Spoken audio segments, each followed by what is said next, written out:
Ouais, donc là, en fait, on se trouve juste dans l'alignement de la sortie du tuyau de rejet radioactif, donc qui vient de l'usine Kojima de La Hague. Donc juste derrière moi, il y a l'usine Kojima. Et puis ce tuyau, il part en mer, 4,5 km de conduite, et il se rejette à 1700 mètres de l'extrémité de la pointe de La Hague. Ici, en dessous, là, on a l'équivalent de 33 millions de fûts de 200 litres de déchets nucléaires qui, tous les ans, passent ici à travers donc ce tuyau et sont rejetés en mer. Si ces produits étaient conditionnés dans des fûts, depuis 1993, il serait formellement interdit de les rejeter. Et puis on a pompé l'air, on a pompé le gaz à la hauteur des cheminées, à l'extérieur de l'établissement, et regardez ce qu'il y a dans le panache.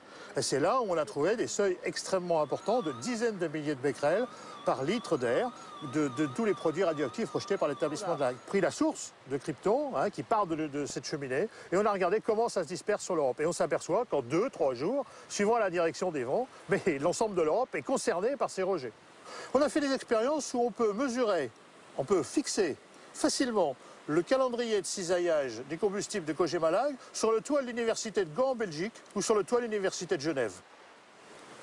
Il faut voir que, en fait, ces rejets de La Hague, on est quasiment dans la situation d'un accident permanent. C'est comme si on avait un problème sur une centrale nucléaire et que finalement, on avait un rejet permanent. On est en situation accidentelle permanente, mais légale. On va installer dans cette couche géologique des déchets nucléaires. Donc on va stocker des déchets nucléaires de haute activité vie longue et de moyenne activité vie longue. Donc des déchets fortement radioactifs? Les déchets les plus radioactifs, confinés sur de très longues périodes, dizaines de milliers, centaines de milliers d'années, la radioactivité. Pourquoi? Parce que ces déchets sont dangereux? Ce sont évidemment des déchets très dangereux. Et au bout de certain nombre de milliers d'années, les colis de déchets seront soumis à une dégradation. Les déchets seront dangereux au moins 200 000 ans. Ils ne doivent pas ressortir dans la nature avant. Les calculs des ingénieurs et leurs choix sont d'une importance capitale pour l'avenir. Il est possible que la mémoire soit perdue. Et donc il est important que le stockage en lui-même soit sûr, de sorte que même si la mémoire était perdue, eh bien il ne puisse pas arriver quelque chose de dommageable. Bernard Bigot est haut-commissaire à l'énergie atomique en France. Il est conseiller scientifique et technique du président de la République et du gouvernement. À l'échelle de temps humaine, on est capable de prendre des dispositions qui garantissent sur le très long terme le parfait confinement et la parfaite gestion des déchets nucléaires. Comment est-ce que vous pouvez être aussi sûr de ça? Lorsqu'on traite les déchets nucléaires, il y a un mot qui pour moi est extrêmement important, c'est confiance. Si vous ne faites pas confiance à d'autres qui ont des responsabilités disjointes des vôtres et qui pourtant peuvent être amenés à prendre ces décisions qui peuvent avoir un impact sur votre propre environnement, sur les propres conditions de vie, il n'y a rien qui se passe. Écrire l'avenir s'impose de faire confiance. Nous avons un dernier rendez-vous avec Hubert Reeves. Nous avions envie de demander à l'astrophysicien le plus reconnu ce qu'il pense de cette technologie qui nous engage sur 200 000 ans.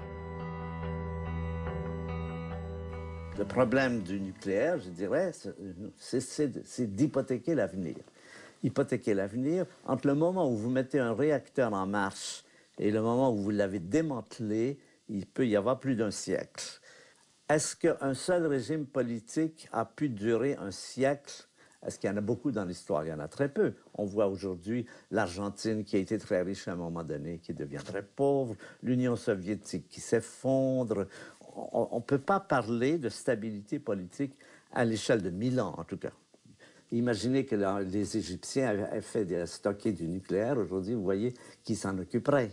Je pense que c'est effectivement un peu délirant de penser pouvoir gérer l'avenir à des périodes comme celle-là, quand on regarde le passé de l'histoire humaine, quand on voit les changements, les bouleversements et tout ça. Pour moi, c'est un peu délirant, ça, je dois bien le reconnaître.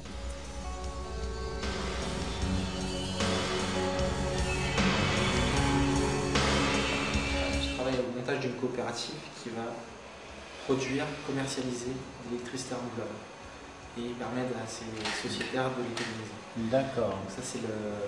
Parce que vous pouvez être contre le nucléaire, c'est une chose, mais si on n'a pas l'alternative concrète à proposer... autre chose. Sortir du nucléaire 34, sortir du nucléaire, c'est la plus cohérente pour ce soir. En fait, j'anime le réseau sortir du nucléaire sur Montpellier. L'idée, en fait, ce qu'on cherche à faire, nous, à l'échelle locale, c'est déjà parler du nucléaire, parce qu'aujourd'hui, on n'en parle pas. Il n'y a aucun débat, tout le monde s'en fout. c'est l'omerta, c'est aussi bien dans la population, les gens ont plutôt une image positive parce qu'il y a eu des gros efforts au niveau de la communication qui ont été faits dans les 15 dernières années. Et parler un peu des enjeux aussi bien énergétiques que